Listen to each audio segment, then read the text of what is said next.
This is Richard Flax at MoneyFarm, talking about some of the things that have caught our attention over the past couple of days. We continue to see signs that infection curves around the world are beginning to flatten, as the measures that a lot of governments have taken seem to be having an effect.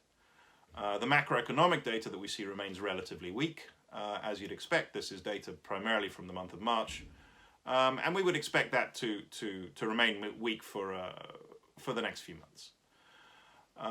When you look at the UK, obviously the macro environment is very challenged, as it is in many countries. It's complicated slightly by the Prime Minister being in hospital, and really the next significant decision for the government is on April 16th, when it needs to decide whether or not to continue with the measures that have been in place for the last couple of weeks. We would guess that they will continue with the, call it what you will, lockdown that we've seen, really to minimize the risk of a resurgence in the number of infections once the economy begins to normalize. And you know, when we do see economies reopen, we would guess that it'll be a relatively slow recovery.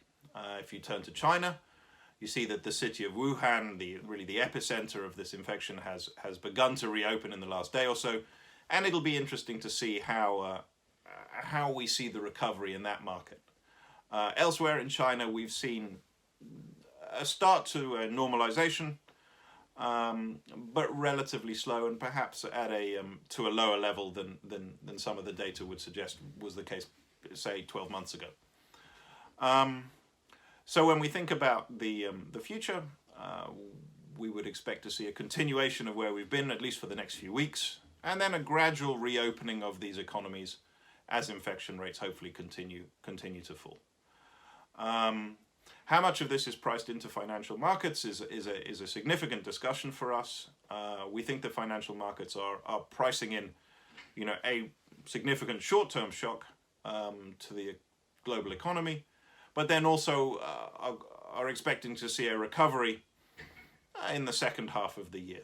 And the question for us remains, how optimistic a view is that? Will we need to see an adjustment to that view over time? As we sit here today, our current thinking is that you know, the process will take you know, a period of months and quarters, really, before we get back to some sort of normality.